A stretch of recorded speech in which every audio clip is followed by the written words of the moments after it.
Hi అండి. మీకు ఈ వీడియో నచ్చినట్లయితే వీడియోని లైక్ చేసి ఛానల్ని సబ్స్క్రైబ్ చేయండి. బాగి పిల్లలు, సదాశివం అందరూ కూడా పూజకు కావాల్సిన అన్ని ఏర్పాట్లని చూస్తూ ఉంటారు. రాతోడు ఇంకా రాలేదేంటి, ఒకసారి ఫోన్ చేయి అమర్ అని నిర్మలమ్మ అనడంతో ల్యాండ్ అయిపోయాడంట, ఇంకో 10 నిమిషాల్లో ఇంట్లో ఉంటాడు అని అమర్ చెప్తాడు. అప్పుడే చిత్ర లోపలికి వచ్చి ఆంటీ అంకుల్ నన్ను ఆశీర్వదించండి అని కాళ్ళకి మొక్కుతూ ఉంటుంది. ఇది చాలా ఎక్స్ట్రాలు చేస్తోంది అని మనోహరి అనుకుంటూ ఉంటుంది. వినోద్ వినోద్ అని చిత్ర కేకలు పెడుతూ ఉంటే బాబాయ్ రెడీ అవుతున్నాడు, వచ్చేస్తారులే కాసేపట్లో అని పిల్లలు చెప్తారు. ఇంకా పూజ ఎక్కడ మొదలైపోతుందోనని నేను ఎంత కంగారు పడిపోయానో అని చిత్ర అంటుంది. మొదలవలేదులేమ్మా, సరైన సమయానికే వచ్చావు అని నిర్మలమ్మ సదాశివం చెప్తారు. అప్పుడే రాతోడు కారు లోపలికి వస్తూ ఉంటుంది. ఇక గుప్తా గారు ఇద్దరు అలాగే చూస్తూ ఉంటారు. రాథోడ్ ఒక పెద్ద వైట్ కలర్ బాక్స్ని మోసుకు వెళ్తూ ఉండటంతో ఏంటి రాథోడ్ ఏదో బాక్స్ని లోపలికి తీసుకువెళ్తున్నాడు, ఏముంది అందులో అని అనడంతో చూడు బాలిక, అందులో ఏముంటే మనకెందుకు, మనం వెళ్దాం పదా అని గుప్తా గారు అంటారు. ఆంటీ ఇంకా అలంకరించినట్లు లేదు, వినోద్ వచ్చే లోపల మనం అలంకరించేద్దామా అని చిత్ర అడుగుతూ ఉంటే రాతోడు కాసేపట్లో వస్తాడు, అప్పుడు పూలు పెట్టి అలంకరిద్దాము అని బాగి అంటుంది.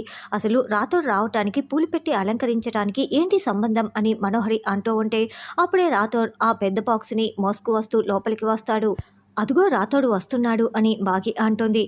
ఇక రాతోడు ఆ బాక్స్ని దేవుడి ముందు పెడతాడు. ఏంటి రాతోడు ఇంత లేట్ అయింది అని నిర్మలమ్మ అడుగుతూ ఉంటుంది. గ్రహబలం కూడా వచ్చేస్తుంది అని నిర్మలమ్మ అంటే ఎయిర్పోర్ట్లో కాస్త లేట్ అయిందమ్మా అంతేనని రాథోడ్ అంటాడు.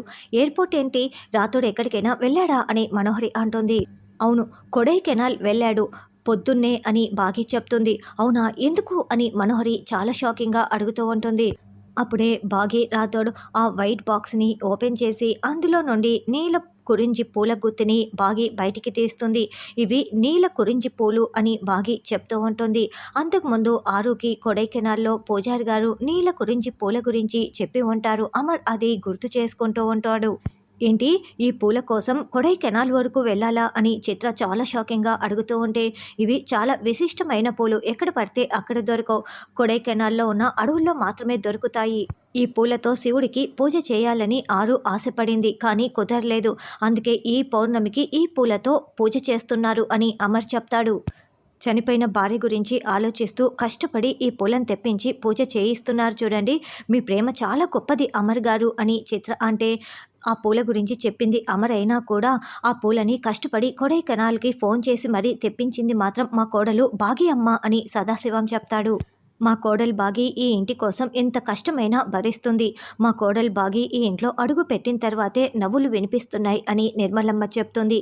అవసరమా ఇదంతా అని మనోహరి చిత్ర వైపు చూస్తూ మనసులో అనుకుంటూ ఉంటే అనవసరంగా బుక్ అయిపోయాం కదా, సరేలే ఇంకెప్పుడు ఇలా మాట్లాడనులే మనోహరి అని చిత్రం మనసులో అనుకుంటూ ఉంటుంది. సరే ఇప్పుడు పూలని అలంకరించి పూజను మొదలు పెడదాం అని నిర్మలమ్మ అంటుంది. ఇక బాగి ఆ నీల కురంజి పూలని దేవుడి ముందు పెట్టి మిగతా పూలతో కూడా అలంకరిస్తూ ఉంటే మనోహరి చిత్ర హెల్ప్ చేస్తూ ఉంటారు. అప్పుడే అంజు మనం మెల్లగా వెళ్ళి అమ్మ ఫోటోని చూద్దామా అని అంజు అనడంతో అమ్మో డాడ్ చూస్తే ఇంకేమైనా ఉందా అని అమ్ము మిగతా పిల్లలు టెన్షన్ పడుతూ ఉంటారు. అందరూ ఇక్కడే ఉన్నారు కదా, మనం మెల్లగా వెళ్ళి చూసి వద్దామని అంజు అనడంతో సరే పదండి వెళ్దాం అని మెల్లగా నలుగురు పిల్లలు జారుకుంటారు. పిల్లలు ఫోటో దగ్గరికి వెళ్తూ అంజు ఒక్క క్షణం ఆగిపోయి మళ్ళీ కిందికి వచ్చి నీల కురంజి పూల గుత్తిలో కొన్ని పూలను పట్టుకొని వస్తుంది. ఇక ఆ పూలను తీసుకొని ఫోటో దగ్గరికి వెళ్తూ ఉంటారు. గుప్తా గారు ప్లీజ్ ఇంకొక అవకాశం ఇవ్వండి గుప్తా గారు అని దండం పెడుతూ ఏడుస్తూ వేడుకుంటూ ఉంటుంది. కుదరదు బాలిక అని గుప్తా గారు స్ట్రిక్ట్గా చెప్తూ ఉంటే అప్పుడే విచిత్ర గుప్తా త్వరగా వస్తావా లేదా ఆ బాలికను తీసుకుని రమ్ము అని యమధర్మరాజు తొందర పెడుతూ ఉంటారు. ఈ బాలిక నిజమును అంగీకరించుటకు కాస్త సమయం పడుతుంది ప్రభు అని అంటే అంత సమయం లేదు, ఆత్మని వేరు చేసి త్వరగా తీసుకురమ్ము అని యమధర్మరాజు చాలా గట్టిగా చెప్పేయటంతో బాలిక ఇక సమయం లేదు పద బాలిక అని గుప్తా గారు ఆ గదిలో నిలబడి రమ్ము రమ్ము అని చెప్తూ ఉంటే నేను రెడీ గుప్తా గారు అని అంటుంది. ఇక ఈ నెమలికని పట్టుకొనుము అని గుప్తా గారు చెప్పటంతో ఏడుస్తూనే దానిని పట్టుకుంటుంది. ధూమ్ తక అనగానే అనామిక శరీరం కింద పడిపోతుంది. ఆత్మ పక్కకు వచ్చేస్తుంది.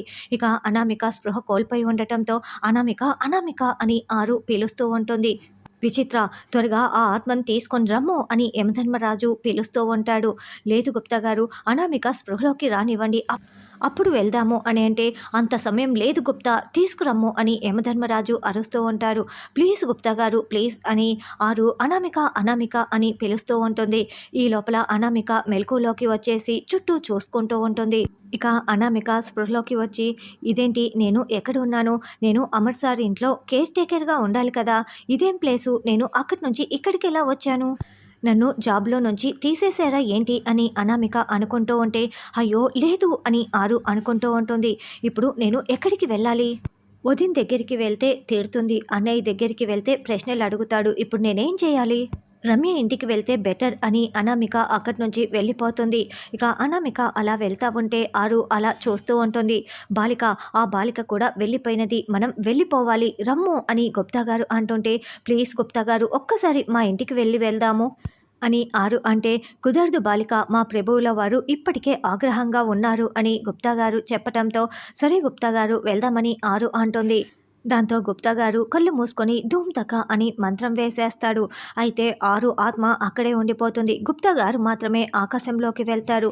గుప్తా గారు అదేంటి, నన్ను తీసుకువెళ్లకుండా మీరే వెళ్తున్నారు అని కింద నుండే ఆరు కేకలు పెడుతూ ఉంటే, కాస్త దూరం వెళ్ళిన తర్వాత గుప్తా గారు చుట్టూ చూసుకొని, ఏమిటి బాలిక, నువ్వు నాతో రాకుండా అక్కడే ఉంటివి, రమ్ము రమ్ము అని గుప్తా గారు పిలుస్తూ ఉంటారు. అయ్యో గుప్తా గారు, నేను రాకుండా నేనిక్కడే ఎక్కడ ఉన్నాను, మీరే నన్ను తీసుకువెళ్ళటం లేదు, టెక్నికల్ ఎర్రర్ అనుకుంటా, మళ్ళీ ఒకసారి ట్రై చేయండి అని ఆరు అంటుంది.